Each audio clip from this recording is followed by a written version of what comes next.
5 років без рідного Криму. 3 травня 2014-го лідеру кримськотатарського народу Мустафі Джемілєву російські прикордонники зачитали заборону в'їжджати на окупований півострів на наступні 5 років. Назустріч йому в той день виїхали десятки тисяч кримських татар. Побачитися з лідером їм не завадили ані силовики, ані важка техніка на кордоні. Багато з них стали фігурантами гучної справи 3 травня. Чому і як Мустафі Джемілєву закрили дорогу додому російські окупанти? Далі в сюжеті. 3 травня 2014-го. Замість святкування традиційного свята кримських татар Хидерлеза кілька тисяч з них виїхали до адмінмежі із Кримом на зустріч своєму лідерові Мустафі Джемілєву. Його окупаційна влада півострова оголосила персоною нон-грата і заборонила йому в'їжджати до Криму. На контрольно-пропускному пункті Армянськ автоколону зупиняють ОМОНівці зі зброєю та бронетехнікою. Кримські татари з вигуками «Мустафа» проривають живий щит зі спецпризначенців і перетинають адмінмежу з материковою Україною. Лунають постріли.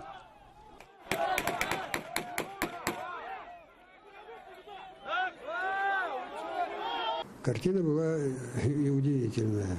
Там, во-первых, там подойти к пропускному контролю этого пункта невозможно было. Она была весь все эти ОМОНовцы со штыками, с этими бронетранспортеры. И с 2 холмов, так называемой нейтральной полосе, на нас были направлены снайперские 2 автомобиля. А они приготовились так, как будто бы мы войной пошли.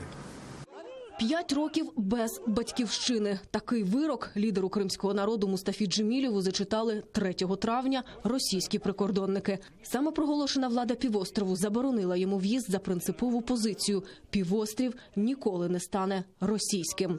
Сам Мустафа Джемілєв пригадує, того дня думав лише про те, як не допустити кривавої розправи над його народом. А потім ще нам сказали, що от тих людей, які незаконно перейшли кордон, их тоже не будут впускать обратно. Там было много молодых людей, очень горячих. Говорили, мы пробьем тогда боем, с боем. Я говорю, вы что, ребята, с каким боем пройдете? У вас в руках даже палок нету, они там с автоматами. Там будет вообще кровавое месиво. 5 ув'язнених і сотня оштрафованих кримських татар. Одразу після подій 3 травня заарештовують Мусу Абкерімова, Рустема Абдурахманова, Таїра Смедляєва та Едема Османова. Усі вони нібито завдали тілесних ушкоджень силовикам. Таїр Смедля зізнається, ні про що не шкодує. Якби довелося знову вийти на підтримку Мустафи Джемілєва, не вагався б ні хвилини. Если бы предложили бы опять, сказали бы, вот поедешь туда навстречу, я бы поехал бы. Разговора нет, я бы поехал бы. Потому что Мустафа Джемілєв – это наш лидер. Как не поехать? Штрафами від 10 до 40 тисяч рублів покарали тих, хто на знак солідарності зі своїм лідером перекрив кілька трас у Криму. Кажуть, не впустити Мустафу Джемілєва додому було найгіршим із рішень самопроголошеної влади. То, что делается сейчас нашими властями, это неправильно. Как это так? Не пускать Мустафу Джемілєва на свою родину? Какие-то аксеновые. Багато з тих, кому виписали штрафи, трасу не перекривали. Були випадковими перехожими. Та псевдоправоохоронці ідентифікували їх за допомогою камер відеоспостереження. Мені показали відео, но це був не я. І в зв'язку з цим мене просили показати мої біцепси, чтобы удостовериться, что это я. Но я отказался, я не показывал ничего.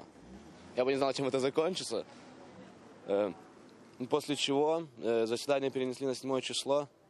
Заборона в'їжджати на свою батьківщину спливає 2019 року. Тоді лідер кримськотатарського народу знову спробує потрапити додому, вже в український Крим.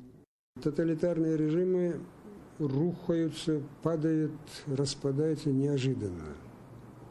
Вспомните, Советский Союз до последнего дня вел себя так, как будто бы еще века собирается продлить. И в один прекрасный день сказали, что нет Советского Союза. То же самое, я думаю, произойдет с Российской Федерацией. Тетяна Сулій, Нікіта Проскурін, Заман, АТР.